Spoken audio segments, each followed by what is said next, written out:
Excelsior, true believers! You are about to embark upon a journey, a trip to the 70s and 80s when mighty Marvel Comics ruled over all.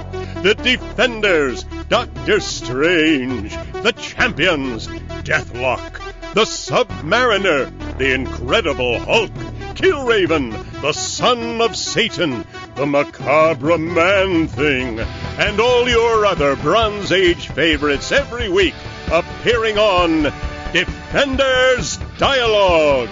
Now here are your guides, Christopher Golden and Brian Keene. Excelsior, true believers. Excelsior indeed, and welcome back once again to Defenders Dialogue. I'm Brian Keene. I'm Christopher Golden, and Brian, I'd like to say a hearty welcome and happy birthday to our sometimes special guest, Tom Sniegowski. That's right. Welcome, Tom. Great. Oh, great. Thanks for having me on this amazing day. Absolutely. Welcome back. Listeners, of course, are no stranger to Tom. He's been on the show before. You know him from work on stuff like Vampirella, Punisher, lots of Batman, Buffy the Vampire Slayer. Good to have you back. Although I'm not sure where this is going to go, because when I picked this week's issue, Chris immediately leapt through the screen at me and was like, we got to get Sniegowski on to talk about this. I think what I said was we need to have Tom come on because he's a massive Jack Kirby fan. And as most comics geeks of our age are, and Brian, when I say our age, I mean young guys like us and old bastards like Tom. it being his birthday today, he's depressed, and I think the sky is crying up here in New England today because Tom is so sad about his birthday. But Tom, I'm happy. I'm ecstatic to celebrate your birthday with you. I am too. The baby Jesus is crying because I'm still alive. That's only because he wants you to join him at his side, Tom. Aww. Because if anybody's like a cherub, it's you. I am very cherub-like. I have said that. Mostly because you wear that diaper all the time. Well, that's a medical reason. All right, look, so Brian, why don't you explain why you chose this before we talk about it? So yeah, as listeners know, as Chris and I are preparing to wrap up the show, we've been taking turns each week picking our favorite Bronze Age Marvel titles and just talking about them. Last week, Chris went with the first appearance of Ghost Rider. Excuse me, losing my voice already. This week, I chose Eternals issue number 8. Now, it's an odd choice because it's in the middle of the story and it ends on a cliffhanger. But I picked it because it was the first issue of the Eternals that I ever read. It was my second exposure to Jack Kirby as a child. My first exposure to him was Captain America and the Falcon, the Mad Bomb saga. And then that was followed up with Arnim Zola, and that was just all awesome. But this, and keep in mind, I was like 8 years old. This was when I really started to notice, wow, this Jack Kirby, this art is like unlike anything else being done. And just the imagination behind this issue. Like I said, I came in cold. I hadn't read the first 7 issues, but it's Von Daniken's Chariots of the Gods all here on the page, but I hadn't read Chariots of the Gods. I didn't know, about the ancient alien theory. I'm coming in cold to all this stuff, and it blew my little 8-year-old mind. Tom, you follow up on that because I'm withholding my commentary. Okay. Well, it's funny because I'd always been a Kirby fan. Even at that point, I was a fan of the earlier Kirby stuff with Fantastic Four and Captain America and stuff like that. So he had left and gone off to DC for a while. And then this was a part of his big return to Marvel. So that was that was a level of excitement right there, because when he came back, he did Captain America, Eternals, Devil Dinosaur. And so this was like the return of the king, if you want to put it that way. So yeah, I was super excited to see this because of the fact that he'd been at DC for a while, and it was this level of excitement about what he was going to do when he came back to his home where he belonged at Marvel. So yeah, that was my. Yeah, I mean, so you have that memory of specifically that happening. You have an awareness of that young guys like Brian and I wouldn't necessarily have. Right. I ain't that freaking old than you guys. And that's true, Chris. Before you get derisive, no, I'm teasing you. Keep in mind, like Tom said, Tom was already aware of Kirby. Right. To me, in my mind, Steve Gerber was the king. And, I'd see the bulletins page, King Kirby is back. I'm like, well, I don't know who this guy is, but, okay, I'll check him out. And like I said, I was reading his run on Captain America and the Falcon without the knowledge that of all his previous work on Captain America before, or Fantastic Four, or any of that, Yeah.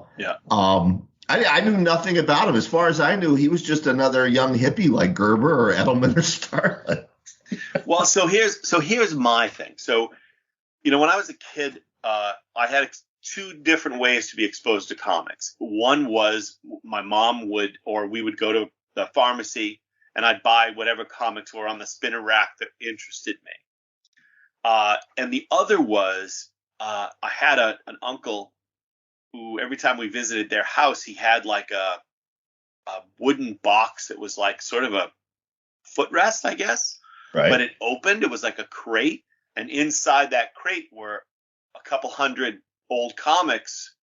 So I'm 99% sure that my first exposure to Kirby were old Fantastic Four comics that would have been in that box. Okay. Now, and I've said this before, and I talk about Tom all the time when talking about comic book artists, because when Tom and I first became friends, one of the things that just amazed me was his stellar recall.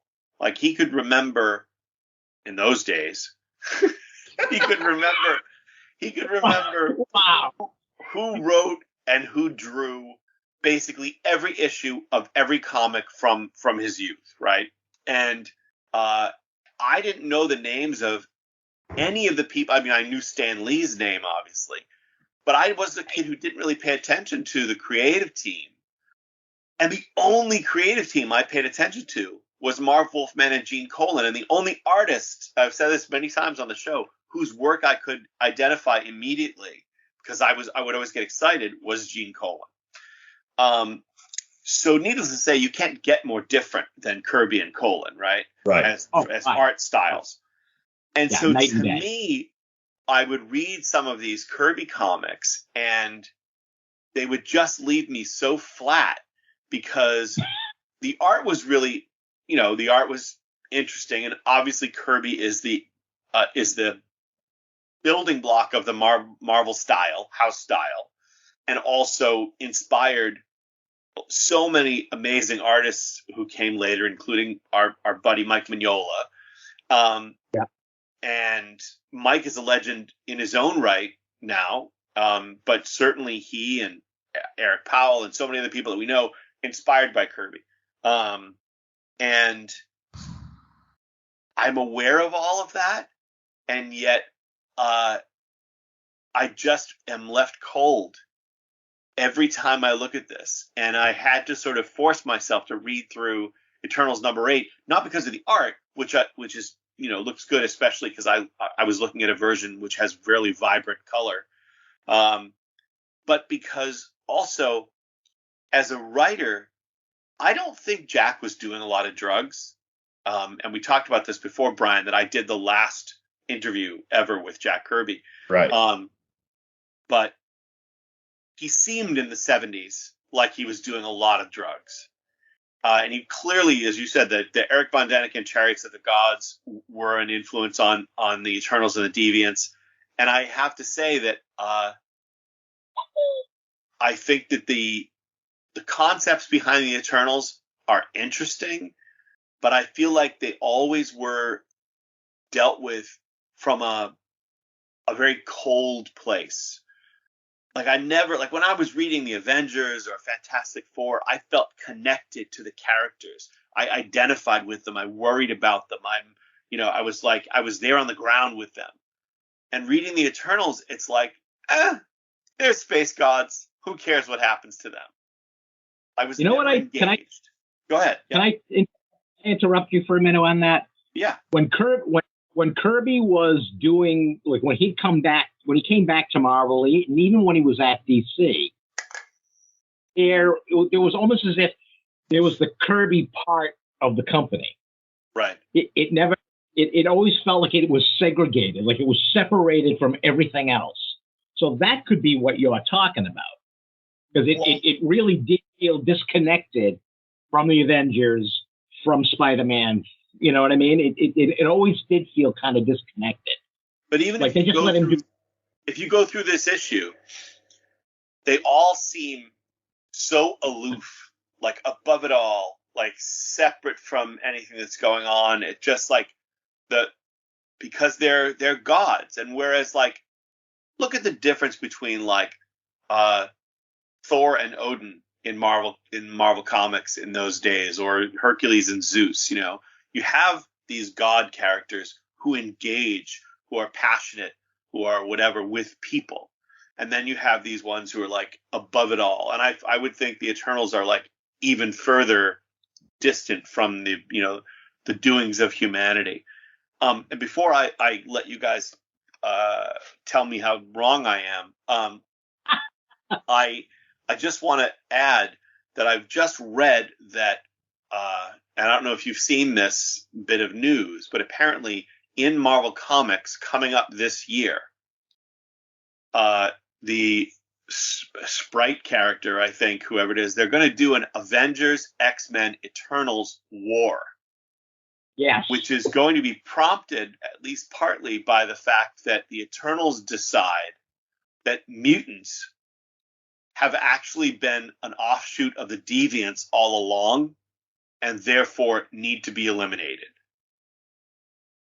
Which is a cool story if you don't write the Eternals the way Jack Kirby wrote them. If they have some personality and some some life and engagement to them. But anyway, here's the thing, and this is going to surprise you because you're not wrong. What?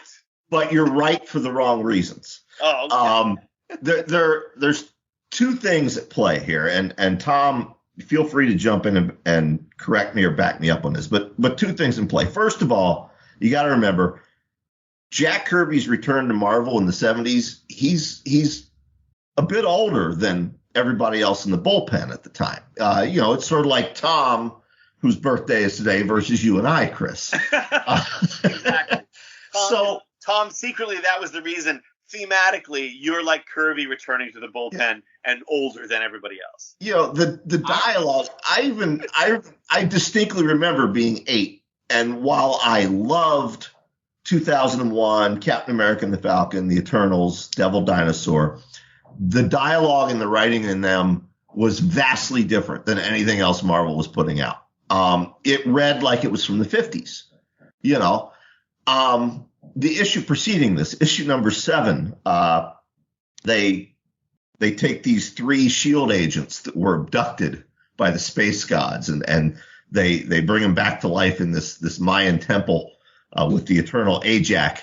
And these guys talk like they're from World War II, but they're supposed to be, modern day SHIELD agents. So there is that in the writing and dialogue. And I think that lends itself to that aloof, cold feeling. But the other thing, not so much with Captain America, but with this book and with Devil Dinosaur, if you read Mark Evaniers' biography on Kirby, Kirby was told that he could keep these separate from the rest of the Marvel Universe. And that lasted till about the first issue, and then they started pushing him, you've got to connect it. You've got to connect it. And so he would do things like, one of the Eternals would shapeshift their head, and they look like Ben Grimm. Or he'd introduce a Hulk robot later in the series. Yeah, I think had this been done 2 decades later, and he could have got his own imprint, like the Max line or the Epic line, I think it would have been so much better. But regardless, I love it. I don't know. Look, I love the monsters. I love the art. I love the imagination that just crackles off every page. There's more energy on a Kirby page than you can find just about anywhere in comics, I think. Yep. It's even the boring page has something about it that just vibrates. I don't know what it like most of the pages in issue 8. Yeah. Yeah. I mean, I thought I really enjoyed. I hadn't read an Eternals comic, a Kirby Eternals comic in years, and rereading it was really fun. I was kind of like, all right, now I remember why I enjoyed this stuff so much. Yeah, I will say I enjoyed reading it. I did find it really slow, but it was interesting anyway. And is the character?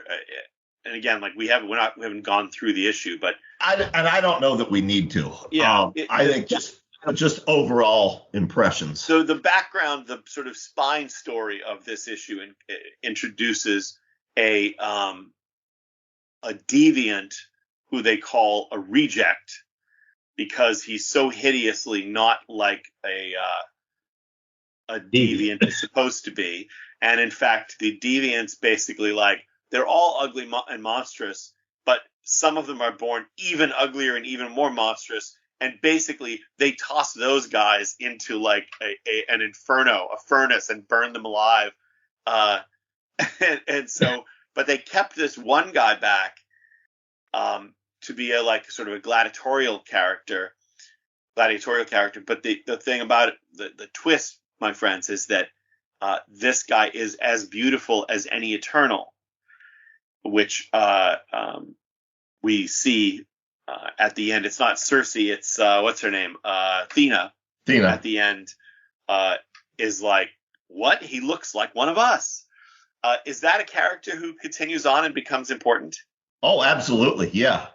He and at the very end of the issue, the cliffhanger is this big red monster named Carcass comes out. Yeah, that was my favorite part. Yeah, they become best friends. What happens is don't they become detectives? I'm sorry? Don't they become detectives? No. Tom, if you should pitch that Marvel series, I would read it. You know what? I would do that in a heartbeat. I know you would. I pitched these two characters because Thena ends up taking them to the Eternal City with her. And Carcass, the big red Hulk-like monster, it turns out he's a philosopher and a pacifist. Excellent. he likes the fine arts. And the reject becomes quite the ladies' man with the Eternals women. But does he have a name, or they just call him the reject? He does have a name, but in Marvel canon, he's known as the reject. Oh. I actually, Chris, we've talked. Every school had one. Yeah, we've talked before about. I wanted to pitch an Exiles reboot to Marvel, but I was never able to. Reject and Carcass were two of the characters I wanted, along with Killraven and Deathlock and some of the other misplaced Marvel characters. But yeah, that's say what you will about the dialogue. The dialogue is stilted. The love scenes between Crow or not Crow. What's the? It is Crow. It is Crow, yeah. Between him and Thena, come on, baby, I've changed. No, you haven't. You're throwing your own people into a furnace. It's very stilted, but just the imagination that, like Carcass, the big red mutant Hulk character, he's a philosopher. And I love the shit Kirby would just throw at the page, Well, also, his dialogue was very big and operatic and fit the artwork. I mean, it's just, the two things like went hand in hand. I have no problem with this over the top dialogue and stuff like that. It really fits the art. Yeah. Yeah. I guess, the thing is, I will say, and again, I'm looking through the art again, and obviously it's like Toad, the close-ups of Toad are great. And yeah, I mean, so much of it, especially given the coloring on the version I'm looking at right now, which is on the Marvel app. Okay. It's gorgeous. The artwork, there's no denying that the artwork is really amazing and dynamic. And like when you see the busload of rejects being shipped off, yeah, and like their terror as they're looking out the window, like pleading for someone to save them. Although again, they're not that much more terrifying or reject right. looking than the rest of the deviants. That's one of my two favorite panels from this issue, and that was the panel that really grabbed me as a kid. That when you see the bus with all the monsters inside going by, and just in his art, none of those monsters have dialogue, but the expressions on their faces. Kirby invests you in those characters. And I also love the big splash page when Crow and Thena are traveling under the ocean to the Deviant City. Just, the sunken ruins. That so really sparked something in me as a kid, and it still does as a 54-year-old adult. Yeah. Yeah, no, I mean, look, the art is like, I'm going back through it and just again, I mean, the art is great. I really think it's the writing, it's the captions, it's the, I don't know. It just doesn't, even as a kid, this was not a style that I could attach myself to, that I could care about. You know what I mean? And it was an older style. It was, Kirby kept the same style from the beginning straight through to the end of his career. So I think you were kind of coming into a lot of your love of comics with the newer styles, with your Steve Gerbers and your Roy Thomases and stuff like that. I mean, I really, so, and there was a difference. I mean, you can really see a difference in the kind of writing that those guys were doing versus the stuff Kirby was doing. I really feel like if Roy Thomas ever listened to this podcast, he'd be so thrilled to be referred to as the newer style. But he was. And something else to keep in mind as far as the art goes, while it's eye-popping to us, again, if you read Mark Evaniers' biography, this was at a time, it was the very beginning of it, but it was a time when Kirby's eyesight was starting to go a little bit, particularly on the Captain America and the Falcon book. If you look at it, and I never realized this, of course, until I read that biography, but, some of his perspectives are off a little bit. Some of the art slants a little bit. And it says in the biography there were, other creators in the bullpen who were making snide remarks about it. And Kirby got wind of this. And that's something every artist face. I know in talking with Keith Giffen, I've talked about it with him quite a bit. It's something every artist fears happening, but it's something that happens to every one of them. So despite the fact that Kirby's struggling with that, we're still, what are we talking about mainly from this issue? The art and how great it is. Yeah. Or how Chris doesn't think it's great, but he understands why Tom and I do. No. Like, and again, I'm teasing. I'm looking through it now, and again, the art wasn't my style. It wasn't what appealed to me at the time. But I look through it and I see, especially in the faces of the deviants and in the some of the layouts and stuff. I also think I wonder if so many of the super close-ups are due to the fact that it was easier for him to draw that if his eyesight was starting to fade a little bit. And I have to say, I'm surprised, given the one time I did speak to the man, it shocks me to think that he heard that other artists were talking shit about him and didn't kick the crap out of them. Because he was a guy who, he grew up scrapping in the streets and went to war and all of it. You know what I mean? He's there's the famous story. It wasn't timely. I think it was the early days of actually Marvel, or perhaps Atlas before that. But it was during World War II, and some American Nazi sympathizers came to the publisher's office and wanted to have words with Jack Kirby. And he went down and confronted them. He's like, yeah, let's go. Yeah. Yeah. I'm sure that story is true, just based on what I've read about him and based on that one interview I had with him. Because it was clear that he was a guy who, in fact, Jack Kirby would make a phenomenal subject for a bio picture. A movie about him, particularly young Jack Kirby. Because I get the feeling there'd be a lot of punching. But yeah, he at the time just told stories about his youth. His memory was going at that point. But he would still tell stories about when he was a kid. But yeah, his wife Roz had to be on the phone because his memory was going, and she was there to sort of correct him if he had something wrong. So right. Now, Chris, yeah. I'm curious. Yeah. What about his other 70s stuff from Marvel? Did you have any exposure to like 2001 or Captain America and the Falcon or any of that? I certainly read. I did not pick up 2001. That's never been of interest to me as a film or as a comic. I know it's a cinematic classic, but I watched the first half of it and I wanted to slit my wrists. But Kirby's version is much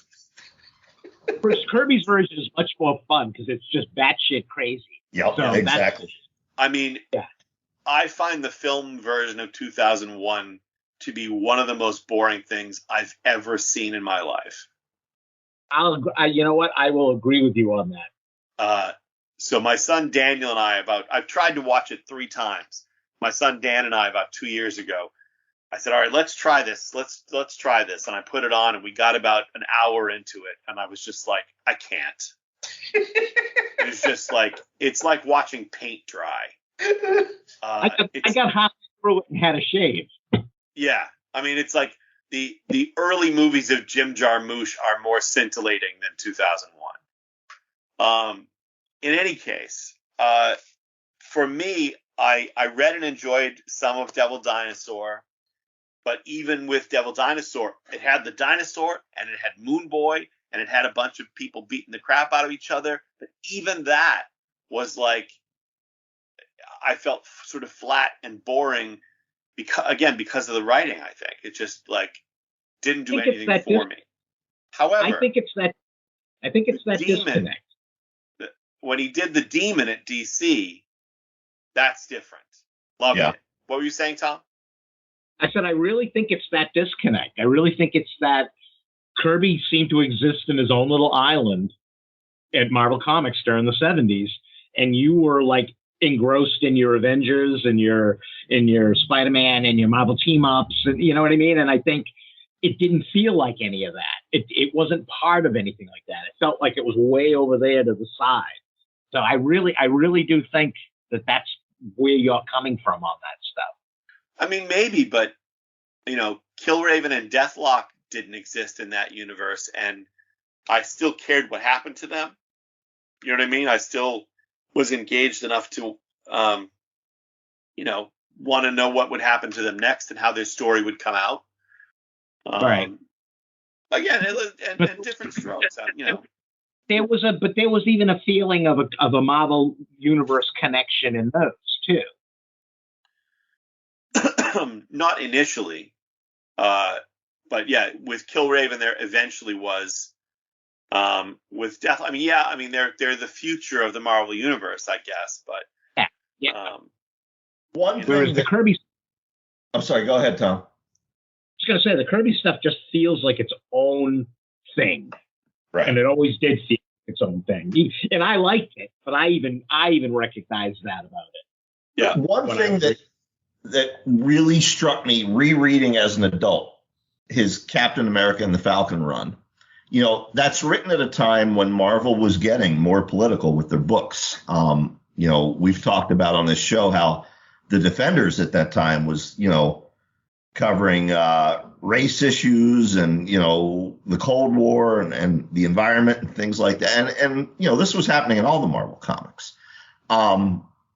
His Captain America, if you go back and reread it now, you know, the Mad Bomb saga is about, you know, a small group of wealthy white elites who want to have a secret revolution and take over the country. I mean, the main bad guy is Donald Trump. I mean, it's not. It's from 1976, but it predicts Trump. You know, he follows that up with a Central American dictator, which was, you know, a big concern at the time. It feels like Kirby was, you know, writing wise on that book, because that book is still connected to the Marvel Universe. It feels like he was trying to do what all these younger writers around him were doing as well. So I had wondered, Chris, if you had ever read that as a kid. I did read a lot of those issues and really enjoyed them, actually. Yeah.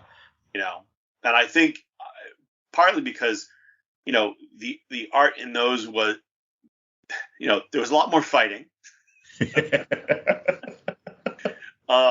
And nobody could draw a character throwing a punch like Kirby. We'll all agree to that. Oh, hell yeah. Oh yeah. And so that's true. And I think you're right, Tom. Maybe there is something to it because it was about Captain America and the Falcon and the Marvel Universe, and it was more interesting to me. But that also might be because because he was writing about Captain America and the Falcon, it didn't allow Kirby to indulge as much in his particular brand of poetry. You know, his sort of desire to, you know, sort of like wax poetic in his caption boxes and stuff like that. And again, I'm not saying they're bad. I'm saying it just bored me. It was not interesting to me. Yeah. I mean, I used to have this argument when they were originally coming out with my friends, because they all hated it. Like, oh, we don't like this stuff. And it was very much that, like, we like this stuff. And it was all, it was, you know, it was the beginning of, you know, Claremont and, you know, like I said, Roy Thomas and Mike Friedrich and all those guys. Yeah. Yeah. Interesting. You know, I'd still happily read every issue of everything Kirby ever wrote before reading more David Anthony Kraft. Oh, yeah, the Tunnel World saga from the Defenders just broke Chris, Tom. It just broke him. It broke me. He was telling me about that, and I was just laughing. I think I had stopped it. We ended up covering the last 5 issues of that in one episode. Because it was just such self-indulgent, like, masturbatory, I don't know. But anyway. All right, so any other thoughts on the Eternals or Jack Kirby, guys? I enjoyed reading that so much, I'm going to go back and I'm going to read more. That's how much fun I had reading. Yeah. Well, I haven't read the stuff. I think I probably will go back and read. How many issues did this run go? 20, I believe. 20, 21, something like that. All right. Well, I probably won't read the whole thing, but I'm going to go back and read the first few, I think. Yeah. Yeah. Well, I have the app now, so I might as well. It's, as I remember it, it's great for like the first 12 issues. And then after that, you can tell, I mean, as an adult and as a creator going back and rereading it, you can tell editorial was really starting to clamp down on him. You know, you got to link it more to the Marvel Universe. You got to do this. You got to do that. It gets away from his original vision, and it's sad to go back and read it with that knowledge. But the first 12 issues are fantastic. Well, on a separate but related note, I'm very curious to see what Marvel Studios does now that the Eternals movie came out and, had, it was successful, but not as successful as it should have been. And the reviews and fan reaction were not great because it's a disjointed mess, frankly. And I just really wonder now whether we'll even see another Eternals film, whether the Eternals characters will be spun off into they'll show up in other Marvel Universe movies. I'm really curious to see where it goes. I haven't seen the film. I'll wait until it's on Disney Plus. But honestly, big Eternals fan that I was as a kid, I had no desire to see this film. Yeah.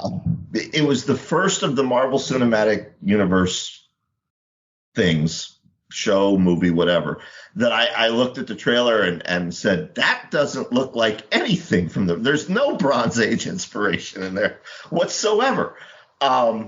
It's very low on my list of things to see. Yeah. Interestingly, it also left me cold. Tom, did you see it yet? I haven't seen it yet. No. And again, what everybody is saying is really doing the job on making me almost step back from it. Yeah. No, you should see it. I mean, the thing is, there are so many good things in it, and it's certainly enjoyable to watch. But it just doesn't hold together, and there are so many what the fuck moments that you're just like, wait, what? Why did that just happen? Why did this character just do that? Why, I think the standards of the Marvel movies are so high that that it's hard to look at that and not have a response. But anyway, so we'll see what happens. I know what my 13-year-old's his response was no.